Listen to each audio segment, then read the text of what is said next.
three or four.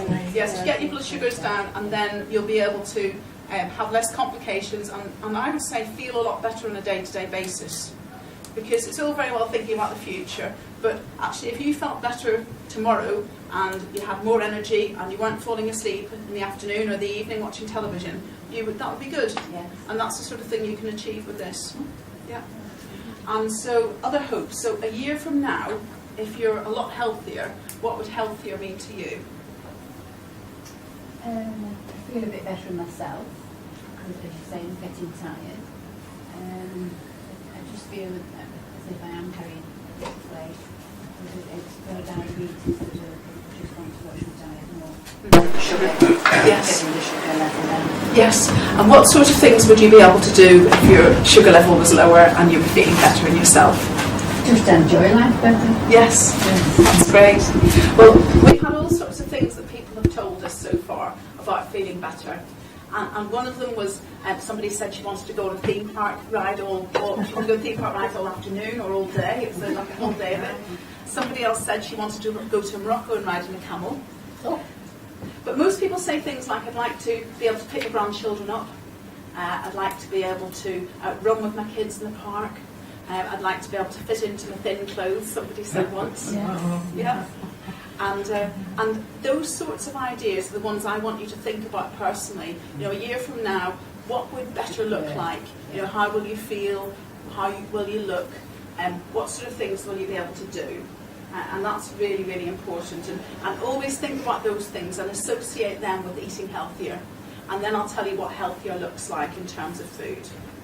So I've got some props. I don't know, before we start with the props, have you got any questions? Okay. So the sorts of foods that we encourage you to eat on this way of life are eggs. Okay, but you won't be having them with bread. You'll be having them with maybe with spinach, or maybe with tomatoes, or you might be having them with bacon. You might be having poached eggs or fried eggs. If you've got a lot of weight to lose, you probably still want to stick to poached and scrambled rather than fried. But if you're slim, it's fine to fry an egg or two. And 2 or 3 is fine. People worry about cholesterol, but actually tests have shown that having 2 or 3 eggs a day doesn't raise your cholesterol.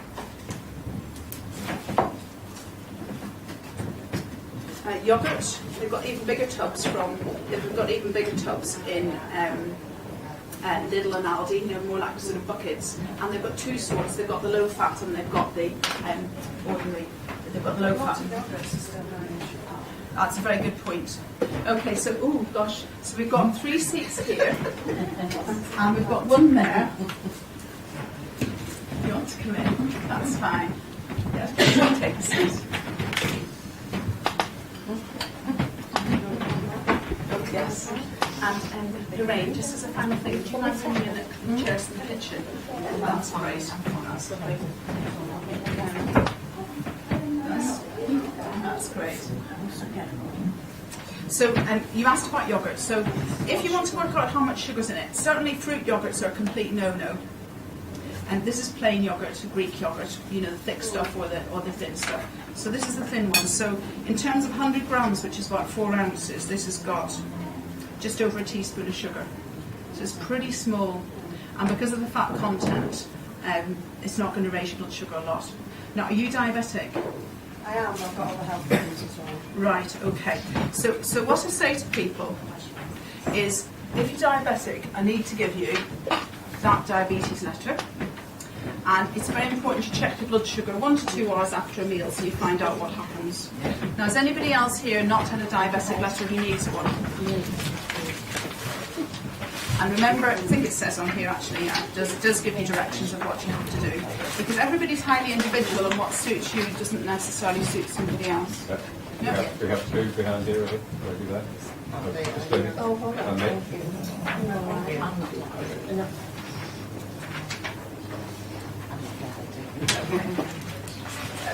That's great. So welcome. We had a few late arrivals, so thank you. And there we go. Thank you very much. So what we were talking about was the low carb way of eating, and I really just started. I just brought a few things out, and I was saying how there's certain foods we recommend on the low carbohydrate diet. Eggs. Well, don't worry about eating eggs. 2 or 3 a day is absolutely fine. I've actually had one of my colleagues in Manchester had a patient who had 14 eggs a day, one of these bodybuilder people. Now that raises cholesterol a bit, but not a lot actually, but a bit. So if you want to know how much sugar's in something, pick up the packets, the carton. Somebody last week picked up the low sugar one and the full fat one and the low fat one, and the low fat one had more sugar in it. So this has only got 100 grams, and you probably wouldn't have quite as much as that, but it's only got around a teaspoon of sugar. Other foods that are fine are chickpeas, generally. Check your blood sugar. Yeah, and don't go for the reduced fat, just go for the ordinary. Cream cheese, you can have it on celery, but not on bread or crackers. Now this is a very nutritious food. This is chicken liver pate. Any sort of liver pate has a lot of nutrients per 100 grams and very low sugar. So for instance, if you wanted to have this as a quick snack for lunch, you could have it, and it says here that it's got 3/4 of a teaspoon of sugar in 100 grams. So it's 113 grams. So it's got about a teaspoon on the whole pack. That's not very much, and it probably won't raise your blood sugar much if you have it with some celery and some peppers and something like that, or something like that. It's also highly nutritious. Other things. Nuts. So avoid peanuts completely, and they tend to be too moreish, and you tend to gobble your calories with them.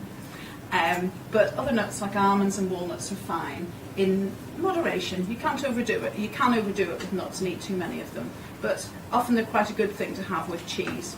Now onto cheese. Cheese is fine. If you find you tend to eat too much cheese, then you'll probably eat less if you're not having it with crackers or bread. But if you do tend to overeat it, you might want to just go easy on it and just make other food choices in the first few weeks, really, till you get established. And so we've got these cards, and they're very simple red and green cards about foods to have and foods to avoid. Anybody is new, probably best if you just pick them up at the end. There are lots of them. And basically we go for real food that's not been processed. So processed food has gone through a factory. It's often had sugar added, sometimes salt. Having real foods, we've got salmon, we've got meat, red meat as well. A lot of people are frightened of red meat, but there's nothing wrong with you eating 3 or 4 ounces at a time with some vegetables. Both round vegetables are the best. Chicken, nothing wrong with it. If you want the skin on, if you like it with the skin on, eat it with the skin on. Bacon, if you want to have streaky bacon, have streaky bacon and make it all nice and crispy. But people often talk about bacon and it's harmful. Well, I'm not talking about every day, but it's certainly in the initial stages, it's a nice food to have that keeps your blood sugar low if you have bacon and tomatoes for breakfast, for instance. So I thought I might like to ask Stuart. Stuart's started our programme back in March, and he's done absolutely fantastically. And do you want to talk about how you found it, Stuart? Yeah, no problem. Well, it was a bit unusual for me because I wasn't expecting to be diabetic because I was pretty reasonable weight, 13, 10, 5, 11, thought I ate healthy, did loads of exercise. And when I was diagnosed diabetic, I could do something about it, which is why I went on the low carb diet. I dropped to just over 11 stone in 6 weeks. And I've maintained it over the last 8 weeks. I've not even changed to 11. Dropped waist size down from 36 to 32. Again, that's not changing. But I'm extremely strict. I do really follow the programme absolutely to the letter. Eggs, like you say, love them in the morning, on mushroom omelets, whatever. Salad for dinner. Nice meal at night, whether it be fish, meat, loads of veg. Occasional bits of potato, not a lot. A little bit of brown bread every now and then. I went to Vietnam and Cambodia a couple of weeks ago and was a bit concerned that I might be hitting with a lot of carbs there. But actually, it's brilliant. And my blood sugars now are averaging 5.5 over the whole period of time. That's brilliant. Now that's an important thing, that your blood sugars, we're looking for between 5 and 7 an hour and a half after you've eaten. And if any of you haven't got a blood sugar meter yet, and you're diabetic, just behind this lady, sorry, what's your name? Angela. Angela, just behind Angela, there are 4 metres there, and if you want, I've got lots downstairs. Traditionally, in the olden days, sorry I'm talking, you're in my back, but in the olden days, for quite a long time, we didn't give diabetics metres unless they were on insulin, and we realised that they don't know people don't know what they're doing unless they know what the blood sugar is. So one person might have a breakfast of porridge, say, and the blood sugar goes up to 10. Another person might have a breakfast of porridge and it goes up to 7. I think 7's okay, 10's not okay. So you need to know what's happening to you with your blood sugar levels. So I do suggest to people they get a little book and keep a record, or put it on the computer, keep a record of whatever they have for a meal and what their blood sugar is. And you're not be doing it forever all the time. It's just doing it so that you learn the effects of different foods and learn the effects of, say, being poorly. Because when you're poorly, often your blood sugar goes up.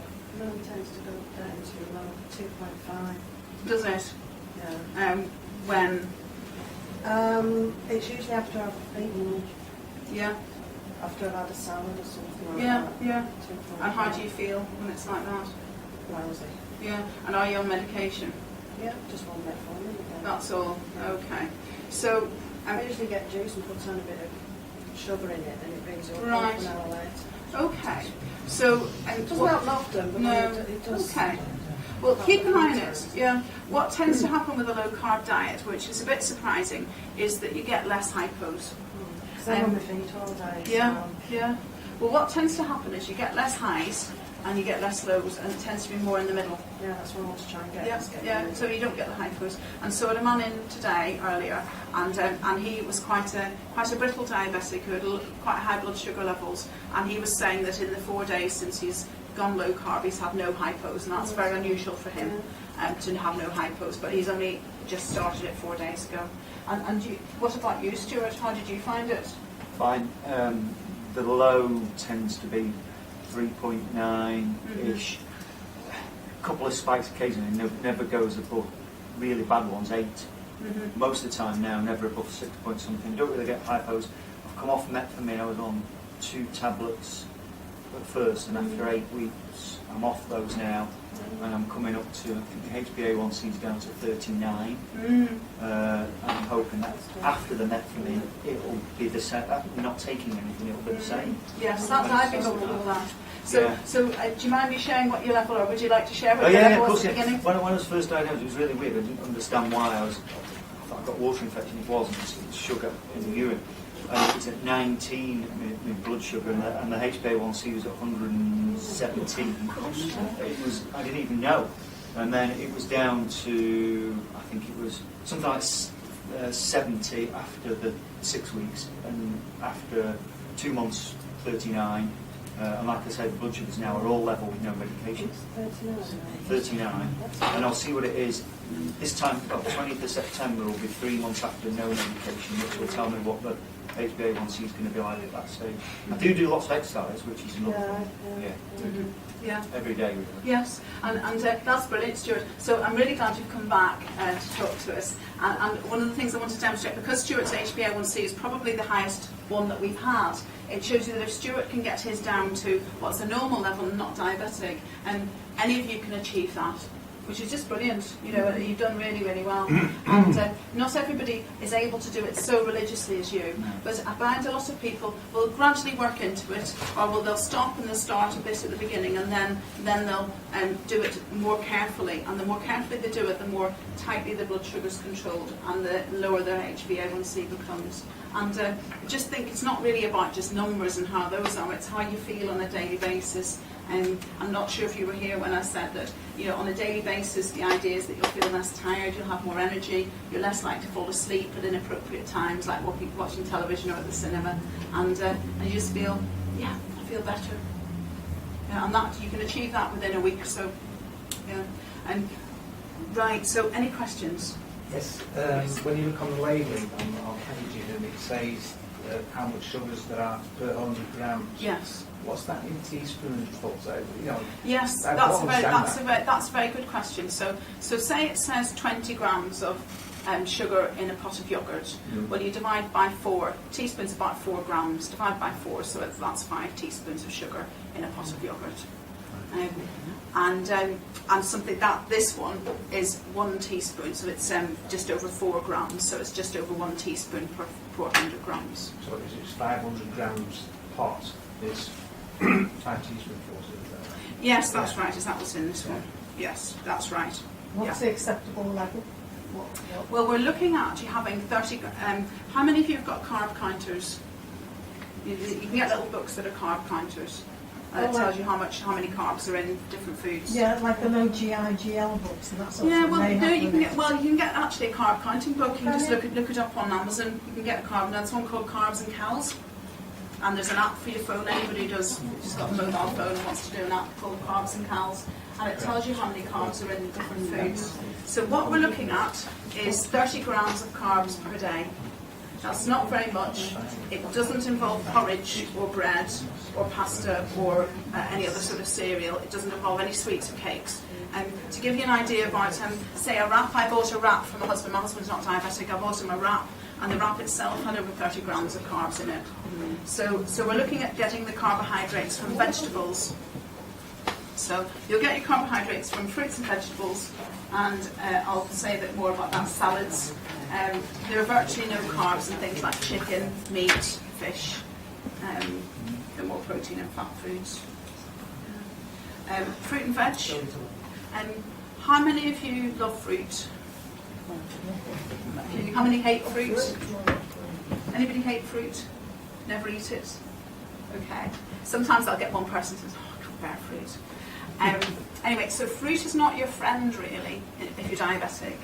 It's better than donuts, it's better than cakes. It's a good substitute, and especially if you're weaning yourself off. Because you can either wean yourself off all the sugary stuff, or you can just go for it, just learn about it and just think separate days and just go for it. But what I generally advise is 1 portion of fruit a day is a maximum, and stick to berries. Yeah. And stick to berries and have the berries with either with a bit of cream, a little bit of single cream, or some snacks. Yeah, use the berries as snacks. Yeah. So bananas are quite high. So a banana's about 6 teaspoons of sugar. So I say if people want if somebody wants a banana, have a half one or a small one, and have it with some full fat yogurt, and measure your sugar an hour and a half later, and just see, because we are all different, and maybe your body will be fine with bananas. It's all highly individual. Strange is avocado really spiked me at one point and didn't That's know why. interesting, yeah. I never thought it should do, but that Yes. really jumped me up. That's That is early interesting. days, but Yes. Now avocados are interesting. They're a bit like nuts. So avocados are a mixture of fats, proteins, and carbs. Is that right? Yes. They're a mixture of all three. Not that many foods are a mixture of all three. So they are, and nuts are. So nuts can be a problem, especially like cashews and peanuts. they don't seem to They have don't an seem to be a effect. problem for you. And blueberries are good, strawberries are good, raspberries, blackberries, Yes. no problem. Yeah. And I mix them with nuts. Yes, good, okay, that's fine. So just find out if that's true for you. And in your book, you just write down, what sort of meals or snacks you've had and what your blood sugars are. Now, one of my colleagues who's been doing this for 5 years with his patients, he said that he often has people coming in and their HbA1c, which is a measure of the control over the last 3 months, is really high, but all the blood sugars in the book are really nice and low. And he says that a lot of people don't like checking the blood sugar if they're cheated, if they've just thought, well, I'll just have that cake, and they don't check it. So what I say to people is, if you do, we're human, and I do expect people to sometimes think, well, you know what, I'm just going to have that cake or whatever. But do check your blood sugar when you've had something that will spike it, just to see how high it gets, just so you know. And just so you think, well, I am going to have it, but I'll see what happens. And what happens sometimes is that it goes up very high, maybe 15 or something like that, and then it drops really low. And you think, oh, it says 2.5 or whatever, and you think, oh, how strange. But that's the trouble with having a very sugary thing. Now, cheating might be just it's not really cheating, but you might think, I know porridge raises my blood sugar to 10 or 11, but I'd actually really like porridge and I'm going to have some. So if you have porridge, just check it, and it might be lower. I don't know if you've tried these experiments, Stuart. Have you? So if you put nuts in, it can be lower than if you put in fruit. It really very much depends. It's probably not so much nuts and fruit with me. Porridge, yeah, I found that did. something else. Oh, Thai super. That must have had something in there as well. And I knew it was that because I tried it the first day. Well, when I found out my blood sugar raised to about 8.5, I tried the same meal the next day without the soup, and it was 5 point something. So I knew it's the soup that had done it then. So you can really isolate what it is. Porridge, a little bit, not too much. It's also about 12. Yes. I Yes. don't get to that. You don't get so high. Now, if people are very active, they get much lower blood sugars with porridge than if they're not so active. Now, when I mean very active, people are really quite keen runners. There's an expert patient who's come here called Heath, and if Heath has porridge and goes for a run, it only goes up to about 7. But if he goes and sits at his computer, it goes up to 11. Yeah, mine's different. Because if I do Pilates, and I'm also like walking 2 or 3 times, because I've got a very manic dog. Yes. So he has 4 walks a day. Yes. I make my husband take him out. Yes. So certain things, the blood sugar's the same level. But if I say have fruit with porridge, Yes, no, that would be true. If people have porridge, I do advise them not to have fruit with it, because porridge in itself raises your blood sugar quite a lot, and if you have fruit with it, it would tend to make it much higher. It's about 12.5. Yes, and there's quite a nice blog called diabetes.co.uk, and it's got a whole community of people who talk to each other. And I once followed a thread to do with eating porridge, and there was nobody who said their blood sugar was normal after porridge. And so I do encourage people to have eggs, bacon, fish like kippers or smoked salmon, or some people love sardines, or last night's leftovers. Sometimes people like that. Or no breakfast. Anybody here not eat breakfast? I don't. Yeah. No, I don't encourage you to start eating it if you don't eat it. And there's something about when you're diabetic, your blood sugar can be quite high in the morning, and if you add breakfast into the mix, then it can raise it even higher. So if you don't actually feel hungry in the morning, just have a good meal the first time that you feel hungry, and make sure it's got a good protein base, as well as some fat and maybe some vegetables with it. So, any questions? Where do you get your fibre from? You get your fibre from the vegetables, and actually it's not terribly heavy on meat. It sounds like I'm very pro-meat and fish, but the portion sizes you need of the meat and fish are actually quite small. You only need about 3 or 4 ounces, like sort of palm of your hand size. And so you will have a lot of vegetables. You might have vegetables and salad, because you don't tend to have potatoes. If you have rice, you tend to have cauliflower rice, this is homemade cauliflower rice, complete with onions and spring onions. And if you're having, instead of pasta, you tend to have courgette spaghetti. So say you had, let me see, this is quite a nice one. So this is a meatball recipe I did, and I spiced it up, because one of the things is try and make your cooking interesting, because a lot of people complain, oh, it's a bit boring, but it can be very interesting. So there's a nice recipe in here, which is, I'll just show you in a minute. Yeah. So this is called baked meaty meatballs. Okay, and she's done it with courgette spaghetti. Yeah, and you might have like a big salad to go with that. So you can imagine that you probably have more fibre in that than if you had ordinary spaghetti. So yeah, this is actually a very nice cookbook. So it's called the Real Food Cookbook. Some of the recipes in it are quite high in carbs. So you'd actually have to work it out for yourself and think, no, that's actually too high in carbs for me. This is one really for families. It's actually I'll stand back here. It's actually very nice. You know, if you've got some grandchildren coming around, if you've got young children at home, to actually cook real food for them that's got very little sugar in it. But it's actually very tasty. And the woman who wrote this is a chef, and she's got a young daughter as well as a husband at home. And she did something very sensible. And that's why I brought it along tonight. She was very mindful of the fact that people get bored with different food.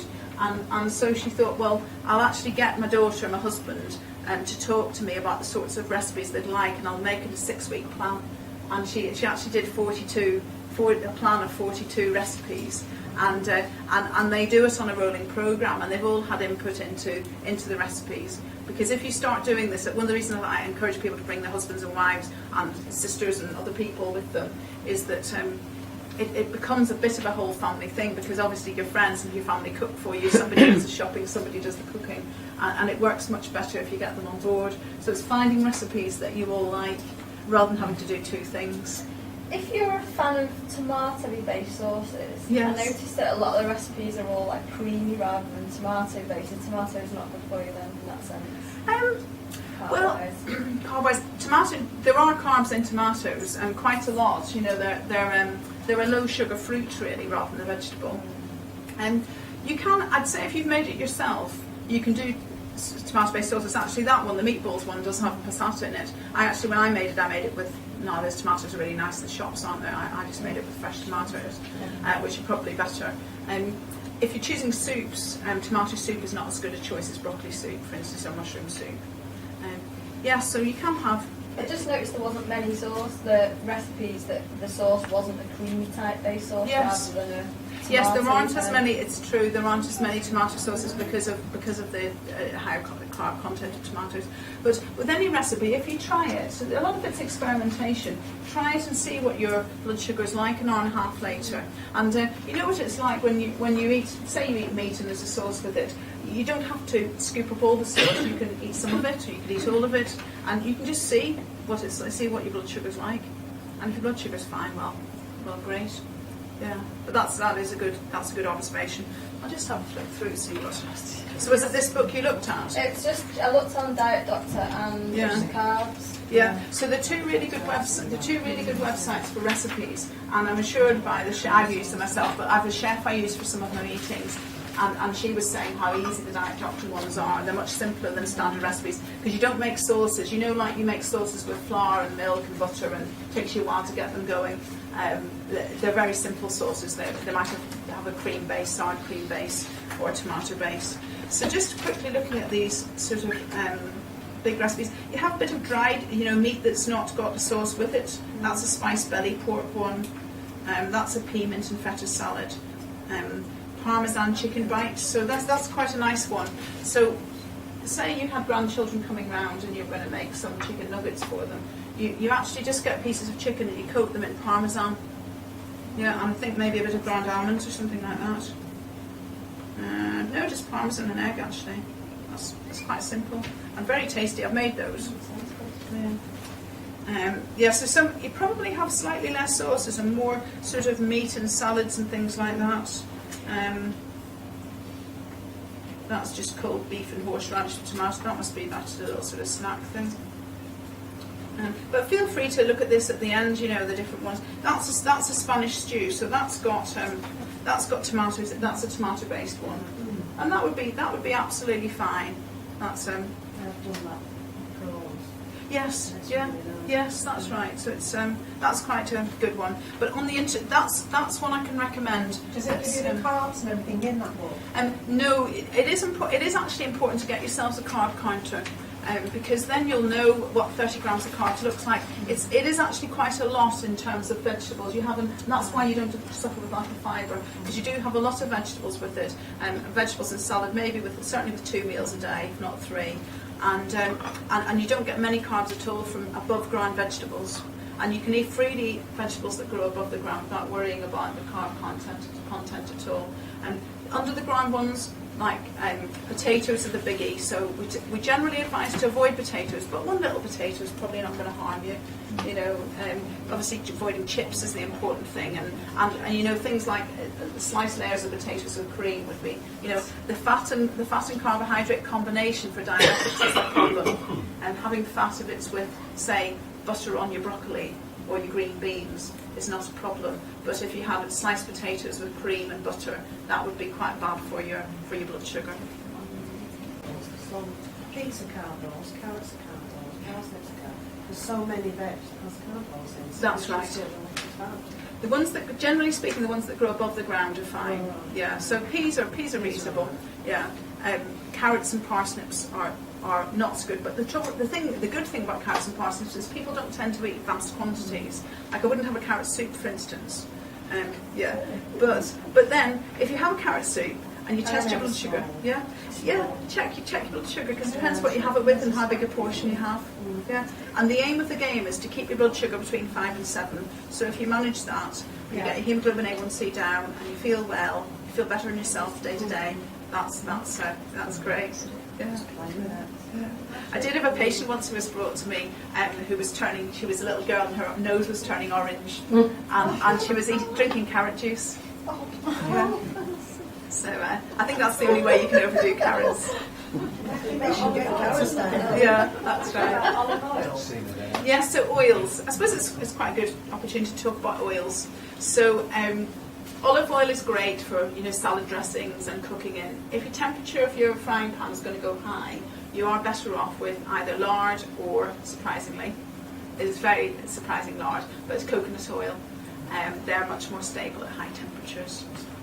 But I find a lot of my patients won't eat lard. There's been such bad press about it. And I actually personally don't eat lard. My husband won't eat it. So I use quite a lot of olive oils, the extra virgin olive oil and the simple olive oil sometimes for solids. And then, do you know about coconut oil? How many of you have used coconut oil? Yeah, quite a few. I've got a jar from here. So olives are fine as well. Yeah, it's a solid. It's a white solid at room temperature, and I noticed that they had it in Lidl when I went in the other day, next to the olive oil. So it's getting much more popular now. And Lidl had it for about £3 a jar, which is quite good. Yeah. Maybe now Do they, right? Yeah. That's good.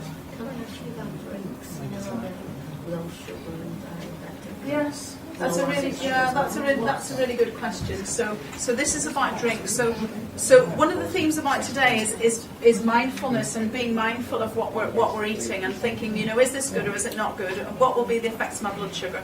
So obviously you can check yourself an hour and a half later. Talking about soft drinks, so I tend to say to people, try and have less sweet drinks, try and wean yourself off the sweetness. And there's a very nice book here, which one of our members has brought along today, and it's called The Realist Guide to Sugar-Free, and going sugar-free. And I think one of the things you can do in your quest for sugar-free is actually to try and have very dilute drinks, and actually maybe go to other things like herbal drinks, herbal teas, and water. And the safest thing you can have is water. It's a bit boring, but it is very safe. And sometimes people are happy enough if it's just like fizzy water. Tea and coffee. If you drink a lot of it, you're going to have to stick to decaf. If you only have one a day, caffeinated is probably all right. Soft drinks, definitely try to wean yourself off squashes and low-calorie drinks. Anybody here addicted to things like Diet Coke? Pepsi Max. Yeah, and their problem, and Harvard University did a study where they compared people on diet drinks versus people on water in terms of their weight over time, and the people on diet drinks didn't lose as much weight as the people on water. And strangely, although diet drinks have got no calories in them, they tend to raise your insulin, and if you're an insulin dependent, whether you're insulin dependent or not, that's a problem if it raises your own insulin, because insulin's the fat storage hormone. Yeah, and so diet drinks can actually make you fatter, even in theory. And so I don't recommend them. And I do know some people who struggle with their weight actually drink an awful lot of diet drinks, and then I don't know if it's that later on they think I've been good because I've had diet drinks, and then they think I can eat such and such. But I think just try and wean yourself off them if any of you are still on them. Well, I was reading the other day on the internet that it causes calcium to come out your bones. Yes, yeah. That's what stopped you. Yes, so it stops you doing. Yeah, at the beginning of any sweetener, when it comes in the market, there's a lot of excitement about it. Here's a new, better sweetener. And over the years, people do research into that particular sweetener, and they always find problems down the line. So the current one that's supposed to be all right is Truvia. And you can see it there, and it comes as granules, and you can make, certainly if you're weaning yourself off sweetness, it's something you can do in your transition between your current diet and a low sugar, low carb diet. But eventually I think they'll probably find a problem with Truvia as well, just like they have with everything else. I thought it was stevia or stevia. Yes, that's right. Yeah, so Truvia is just a brand name for, Truvia is just a brand name for stevia.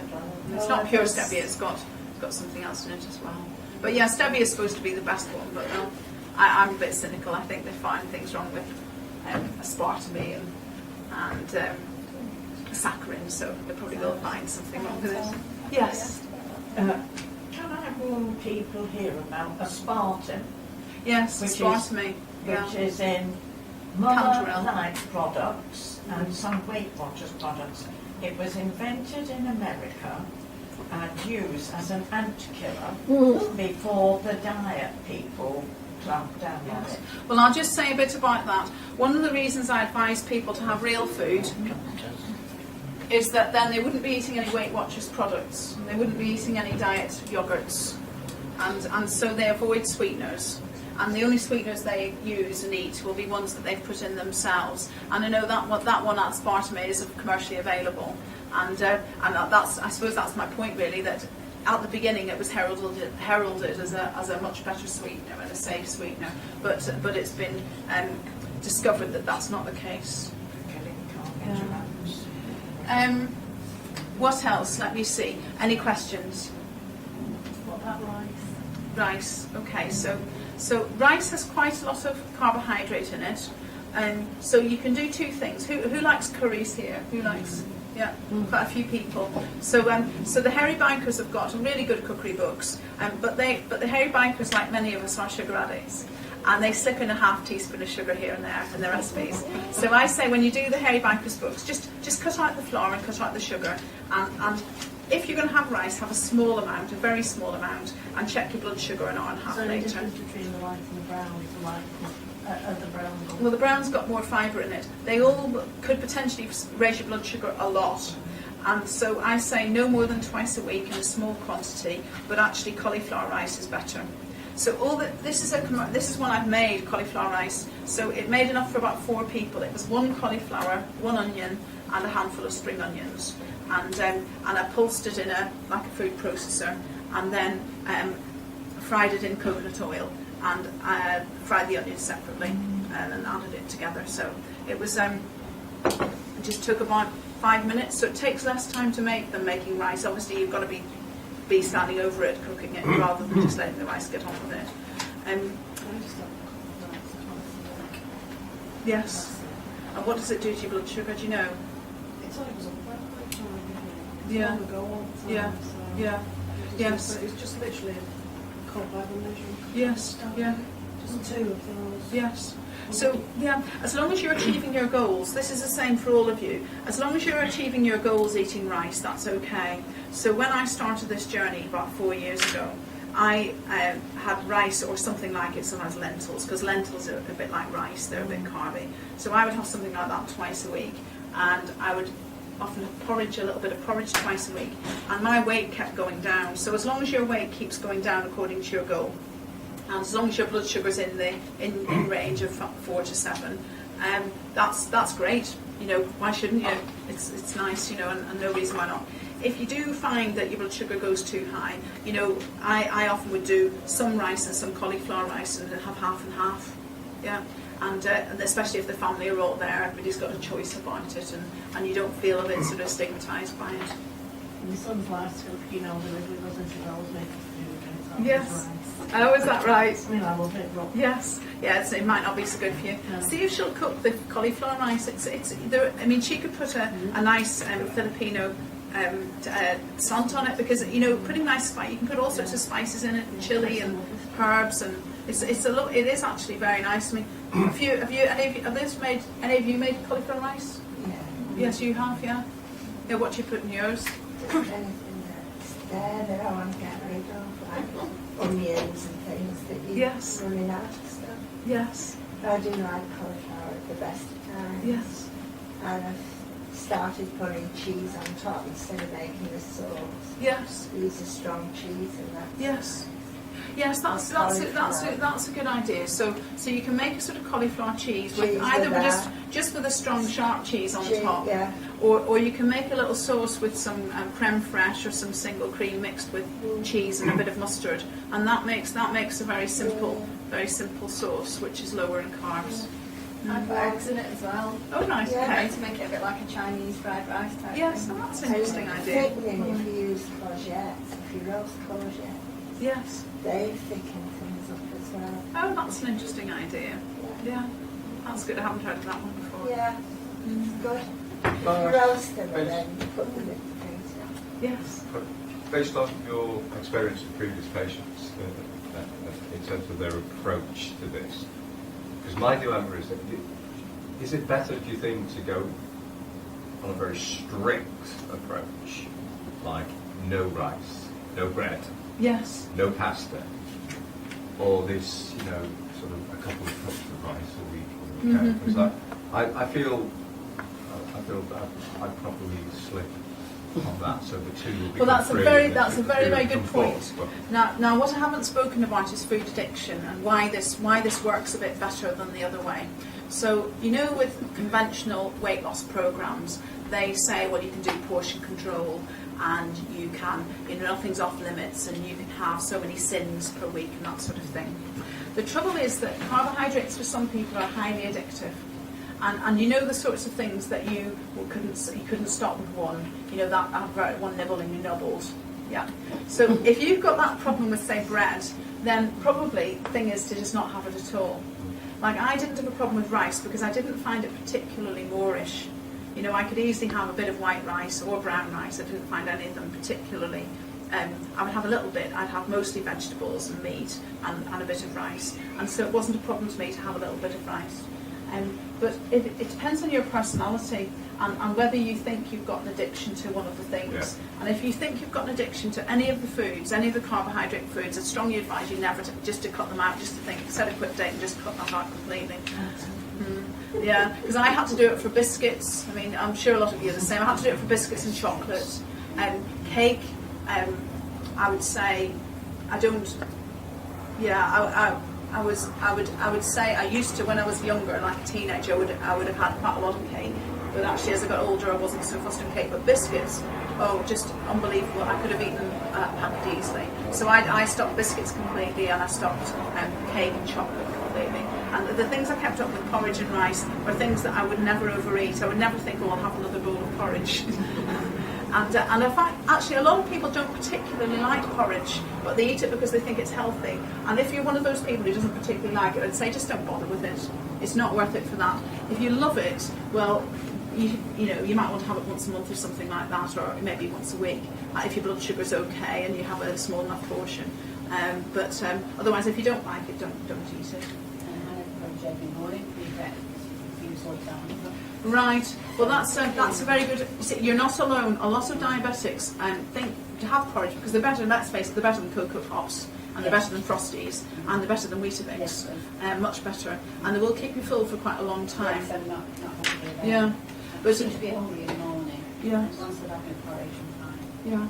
And have you checked your blood sugar like an hour and a half later? No. Well, that's the first thing. Don't change it yet. Just check your blood sugar an hour and a half later, see what it is. If it's outside the range of 4 to 7, then you've got two options. You could have half the quantity of porridge and something else with it. You could have maybe a boiled egg or something like that. Or you could think, well, actually, I'm going to have a different breakfast in the morning. And just get a cookery book like that one, or go on the internet at Diet Doctor and look at all the breakfast ranges, and they've got lots and lots of suggestions there. I ask about timings of meals, because shift workers. Yes.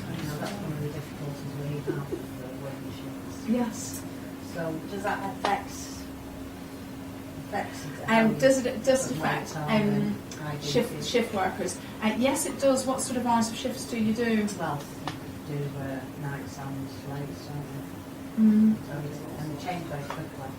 Yes, it is very difficult when you're a shift worker. And generally, all the meals, because I have thought about this quite a bit. So all your meals should be based on a protein. So it could be fish, meat, eggs, or cheese, plus some vegetables. And so it's much better for you to actually take along a lunchbox and actually think, what am I going to do this particular shift for 4 days? What am I going to do with my meals? And try and gauge when you eat according to when you're hungry, rather than by the clock. So if you're hungry, eat and have something ready for yourself. If you're not hungry, just keep it in a box until later and eat when you're hungry. If you're on medication, you'll have to look at that diabetes sheet and maybe consult me about it one-to-one. But if it's simple, because depending what you're on, some things are really, really simple. then just follow the directions. So say metformin, you don't need to change your medication at all. Other things, you have to cut it by half the day that you start it because you're on too low a carbohydrate level for your medication. But it is difficult because your body runs in a cycle. And part of the reason I said to you, if you're not hungry, don't have breakfast, is because in the morning, some of you will have quite a high blood sugar and won't need breakfast. And it's better to wait until you're hungry before you eat. But when you go on when you're a shift worker, it changes your cycles every few days, and you never really settle down. So the only thing you can gauge it by is, am I hungry, am I not? And then if you don't have the high carb foods that, when I used to work in hospital, hopeless food, lots of really, sandwiches and chocolate and crisps really, and hopeless. So it's very important that you have your own lunchbox. They're great lunch boxes now, so you can separate all the food so it doesn't all run together. And I find a lot more people are making their own lunches. The sorts of things that are easy to eat in hop as well, things like hard-boiled eggs, chicken legs, what sort of other things, olives. Some people, last week we had somebody who made her own Scotch eggs and covered them, I think, with ground almonds or something like that. But you can do all sorts of things that are good for lunches. That you can get on tipsthecarbs.com. She's got maybe pictures of 30 lunch boxes and breakfasts as well, maybe 20 breakfasts. And dietdoctor.com, they've got separate lunch sections. I definitely had that problem because I was driving a lot. So at lunchtime, it was pop and stick out each, grab a pasty, grab a sandwich, and it's ridiculous to do it all the time. So now I take a salad every day, and it's got mackerel in, or a piece of chicken, like I said, but with cucumber, lettuce, sort of chilies, olives, everything. I'll try anything. I'll even throw fruit in occasionally, something like that. But then I can just eat it when I've pulled over somewhere, and I haven't got a problem. So it's a lot better than culling at the garage. Yes, indeed. Yeah, one of the things that say fish is a good one, because fish is very nutritious. The most nutritious foods are liver and sardines. Most people, if you ask them, you say, well, the most nutritious foods, they'll say fruit and veg. But they're not. Fruit and veg have a lot of fibre, and they've got some vitamins, and fruit's got a lot of vitamins, they've got a lot of water, but they don't have much in the way of protein, and your bodies need protein for replacing protein and fat for replacing your cells, and making hormones and things like that. Fish, lunch boxes. If you just keep your fish in a tin, you just open it when you have all the salady stuff, maybe some mini cheeses or whatever, but keep your fish in a tin until you're ready to eat it. That's quite a handy thing for taking out. Can I just mention one thing? I think I did discuss it once before. I dare go on a totally low carb diet because of the blood pressure. I think you said it was before, a low carb diet does reduce your blood pressure, doesn't it? Yeah, so it's not usually, it's not usually that big an issue. But when you go on a low carb diet, it will reduce your blood pressure. Now that's a good thing in the long run because you can come off medication often. But if your blood pressure is often very low already, you will need extra salt because this natural food has got very little salt in it. Processed food, such as cereals and breads and things like that, has lots of salt added. Now, we're meant to be on low salt diets, so you can see why if people are on a standard British diet, doctors advise them to have no added salt and to have less salt. But once you go onto a real food diet, there's very little salt in it, and your blood pressure drops because of that, and also your kidneys get rid of salt, which is quite a good thing, because when you do this, you lose a lot of fluid from your kidneys, a lot of salt as well. And so if you've got swollen, hands and your rings are a bit tight, or you struggle getting your feet into your shoes at the end of the day and things like that, you lose all that fluid. But the side effect is your blood pressure drops. Now that's a good thing. You can come off medication, you can speak to your GP and say, look, can I try one tablet less and things like that. But you will need to add, especially if you feel dizzy, you will need to add some salt in. So when you have your egg in the morning, like say you have a boiled egg or two, add salt to it. If you are feeling lightheaded or dizzy, you can have a drink. One of the drinks you can have is like a, what do you call it? Like not quite a stock cube, but you can get something called marigold, Swiss marigold. That's it's like a stock really, and you can put hot water in it. And it's got quite a lot of salt in that. But adding salt to your food can be a level teaspoon through the day, so a third with each meal. And some people do it like that, and that keeps the blood pressure up.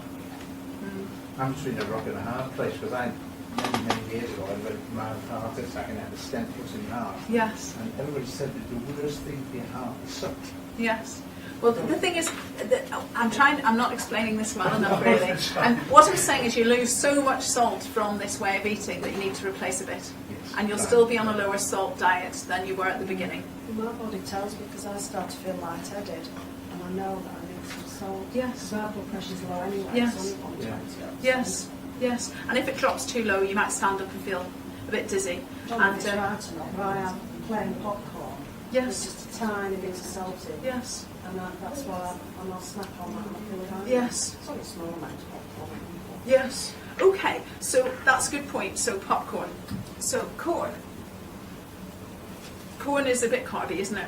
It's obviously very airy. Yeah, it's not very much. Yeah, that's right. So snacks. Which is about 3 or 4 minutes to go. So the sorts of things people have as snacks would be protein and fat foods. So things like hard-boiled eggs, olives, avocado, as long as it doesn't spike your blood sugar. What are the sorts of things? Celery, cream cheese. If your popcorn doesn't raise your blood sugar, No, it doesn't. yeah, that's fine. And a bit of salt on it is fine. Yeah, that's It's what only if I feel dizzy. Yeah. It's just reminded me, I've been to Edinburgh, went on Saturday, and I took some cream cheese and celery, and we stopped off to see.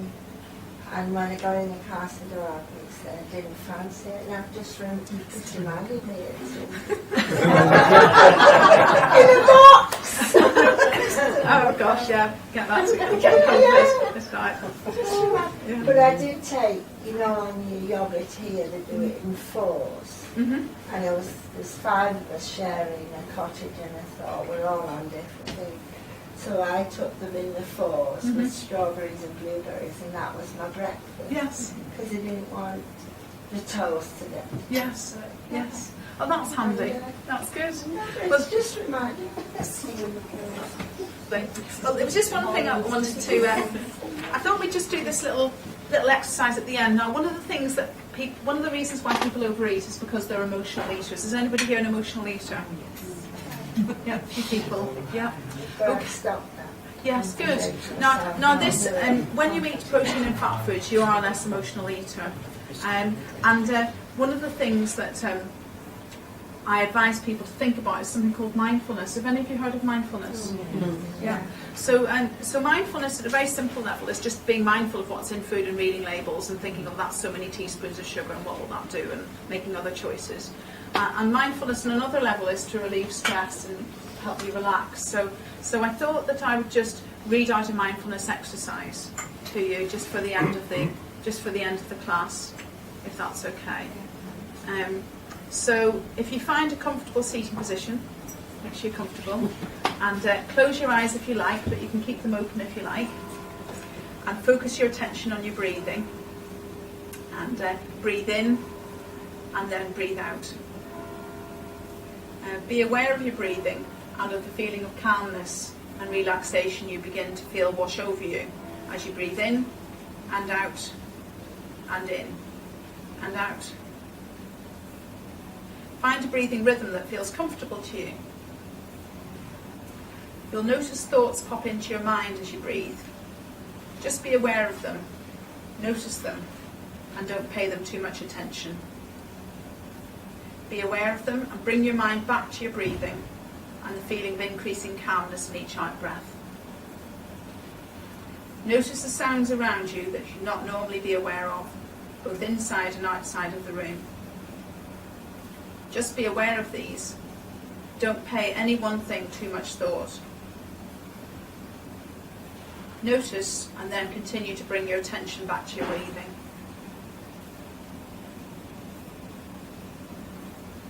Now imagine you're sat at the side of a stream which is calmly flowing down a hill on a warm sunny day. There's a tree next to the stream and its leaves are falling one by one into the stream as the wind gently blows.